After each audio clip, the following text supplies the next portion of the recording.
के स्टूडेंटों को अब परेशान होने की कोई ज़रूरत नहीं, क्योंकि आज की इस वीडियो में आपको वार्षिक परीक्षा के लिए संस्कृत का पेपर बताने वाली हूं। तो इसे आप अच्छे से देखिएगा और कंप्लीट करिएगा, क्योंकि यही पेपर आपका 100% परीक्षा हॉल में देखने को मिलने वाला है। तो देखिए, बिना किसी टाइम वेस्ट किए पेपर को अच्छे से देखते हैं और कंप्लीट करते हैं। तो देखिए, पहला प्रश्न होगा आपका विकल्प चित्वा लिखत। तो लता शब्दस्य सप्तमी विभक्ते बहुवचनस्य रूपम भविष्यति। तो इसका होगा लतासु। अगला आपका भानु शब्दस्य चतुर्थी विभक्ते रूपम किम। तो इसका होगा आपका भान्वे। आगे है अधोलिखितेषु अव्यव पदम नास्ति। तो इसका होगा आपका अत्र।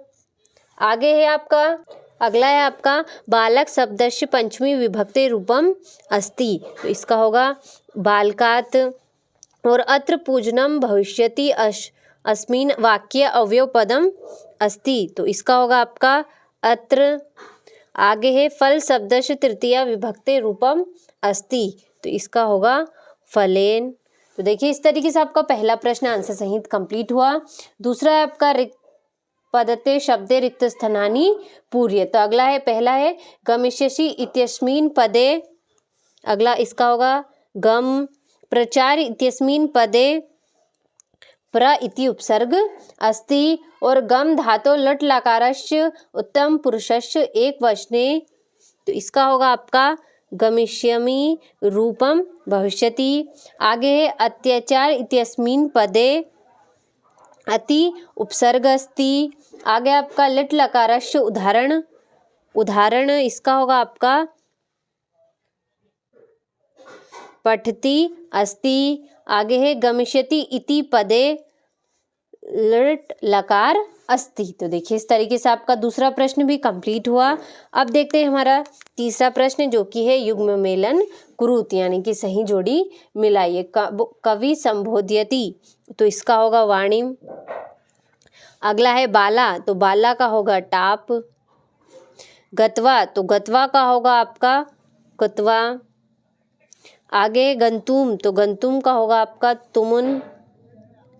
अगला आपका कर्णियम। तो कर्णियम का होगा आपका अनियर। आगे वणिक पुत्रस्य नाम। तो जनार्दन।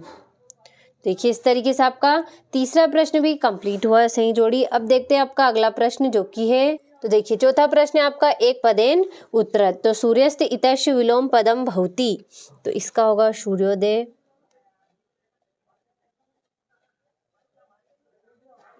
अगला है आपका सूर्य इतस्य पर्यापदम अस्ति। तो इसका होगा आपका आदित्य। और शिव इतस्य पर्यापदम अस्ति। तो महेश।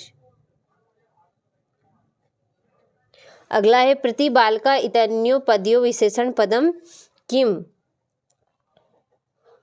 तो इसका होगा आपका प्रीत। और श्वेत इतस्य पदस्य विलोम पदम अस्ति। तो कृष्णा।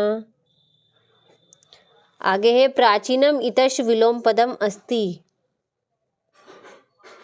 तो इसका होगा आपका नवीनम। तो देखिए, इस तरीके से आपका चौथा प्रश्न कंप्लीट हुआ। अब देखते हैं पांचवा प्रश्न, जो कि है शुद्ध वाक्यानां समक्षाम अशुद्ध वाक्यानां समक्ष न इति लिखत। तो प्रत्येक इत्यस्मिन् पदे अयादि संधि अस्ति। तो होगा न। आगे है धनश्याम पदे कर्मधारये समास वर्तते। तो आम होगा। आगे है सदैव इत्यस्मिन् पदे दीर्घ संधि अस्ति। तो न। सूर्यधन ईश क्वल सुरेश भवति। तो आम। आगे पितरो पदे अवयवी भाव समास भवति। तो इसका होगा न। आगे है स्वागतम इत्यस्मिन् पदे यण संधि अस्ति। तो होगा आम। तो देखिए, इस तरीके से आपका पांचवा प्रश्न आमना भी कंप्लीट हुआ। अब देखते हैं हमारा छठा प्रश्न, जो कि है काल कशरस पिबती माता काम आदिशत सरोवर राणा हानि कदा भवती। तो देखिए, इस तरीके से इन प्रश्नों का आप अच्छे से स्क्रीनशॉट लेकर कंप्लीट करिए बिना किसी डाउट के। तो देखिए, आपका 12वां प्रश्न हो गया, 13वां हो गया, 14वां।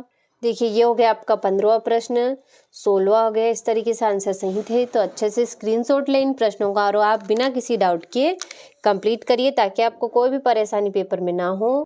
तो देखिए अच्छे से इन प्रश्नों का आप स्क्रीनशॉट लें और कंप्लीट करिए। ये हो गया आपका 19वां प्रश्न। तो देखिए इस तरीके से ये हो गया आपका 20वां प्रश्न। तो देखिए अच्छे से ले ली। ये हो गया आपका 21वां प्रश्न, गद्यांश पद्यांश दे रखा है संस्कृत भाषा में, अच्छे से कंप्लीट करिएगा। ये हो गया आपका 22वां प्रश्न जिसमें आपको स्वस्य प्रचानस्य कृते एवं अवकाश प्रार्थना पत्रम संस्कृते लिखत। इसमें आपको संस्कृत भाषा में अवकाश प्रार्थना पत्र लिखना है प्राचार्य को। ये हो गया आपका 23वां प्रश्न जिसमें आपको 5 विषय दे रखे, किसी एक विषय पर आपको संस्कृत भाषा में निबंध लिखना है। तो देखिए इस तरीके से आपको कुल 23 प्रश्न दे रखे हैं, तो इन सभी को आप बिना किसी डाउट के आंसर सहित कंप्लीट करिएगा।